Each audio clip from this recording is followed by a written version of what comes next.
Natural rate of unemployment, NAIRU non-accelerating inflation rate of unemployment. This isn't zero unemployment. It's the theoretical level of unemployment at which inflation remains constant.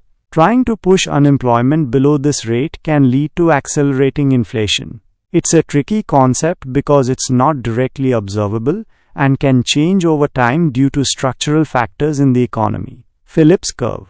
This illustrates the inverse relationship between inflation and unemployment. The idea is that lower unemployment tends to lead to higher inflation, and vice versa. However, this relationship isn't always stable, especially in the long run, as expectations about inflation can shift the curve. Rational expectations.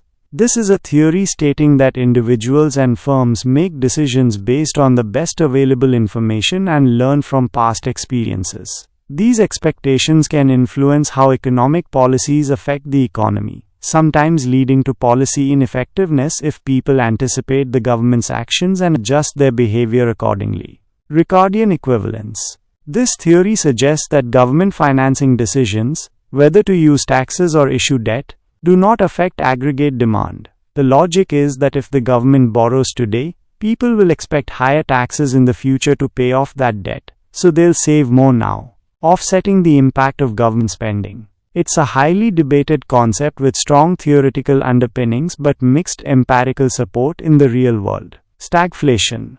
A particularly nasty economic situation characterized by high inflation and high unemployment, combined with slow economic growth. The Phillips curve traditionally suggests a trade-off between inflation and unemployment, making stagflation seem paradoxical and challenging for policymakers. The 1970s oil crisis is a classic example.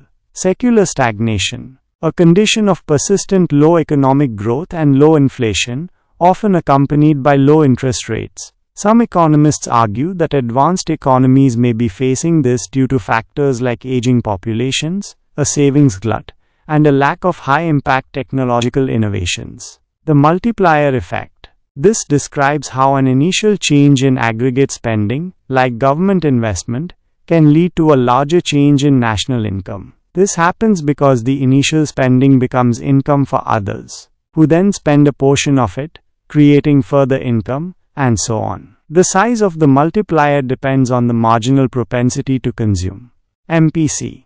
Crowding out. This refers to the potential negative effect of government borrowing on private investment. When the government borrows heavily, it can increase interest rates, making it more expensive for businesses to borrow and invest, thus potentially offsetting the stimulative effects of government spending. The Laffer curve. This theoretical curve illustrates the relationship between tax rates and tax revenue. It suggests that at very high tax rates, increasing the rate further could actually decrease tax revenue because it disincentivizes work and investment. The exact shape and the revenue maximizing tax rate are highly debated.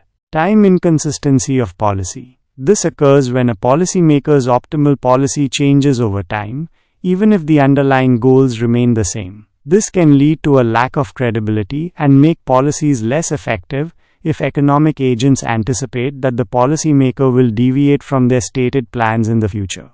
Important but perhaps unknown facts. GDP as a measure has limitations. While GDP is the most widely used measure of economic activity, it doesn't capture everything. It excludes non-market activities like household work, the value of leisure, income inequality, and environmental degradation. A high GDP doesn't necessarily mean a high quality of life for all citizens. The importance of expectations. As highlighted by the rational expectations theory, what people expect to happen in the economy can be a powerful force shaping actual outcomes. If consumers expect inflation to rise, they may demand higher wages and spend more now, potentially contributing to higher inflation. Central banks are not always all-powerful. While central banks play a crucial role in managing monetary policy, their effectiveness can be limited by factors like the zero lower bound, interest rates can't go much below zero, a liquidity trap as mentioned earlier, and the responsiveness of banks and borrowers to interest rate changes. Fiscal policy can have long lags. Implementing fiscal policy changes, like new infrastructure projects, can take a significant amount of time due to planning, approval processes, and implementation. By the time the policy fully kicks in, the economic situation might have already changed. Globalization's complex impact. While globalization can lead to increased trade, lower prices, and faster economic growth in some areas, it can also lead to job displacement in others, increased income inequality within countries, and challenges for domestic industries. The role of animal spirits.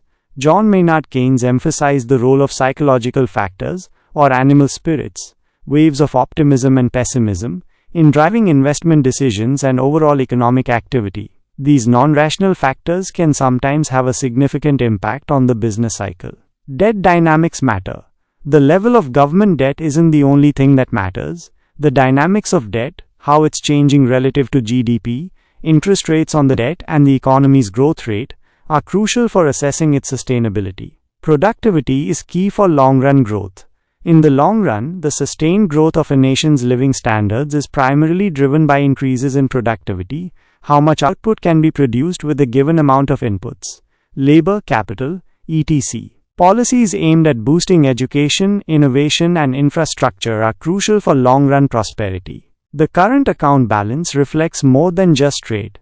A country's current account balance, which includes trade in goods and services, net income from abroad, and net current transfers, provides a broader picture of its international transactions and can indicate whether a country is a net borrower or lender to the rest of the world. Persistent current account deficits can raise concerns about long-term sustainability. Economic models are simplifications.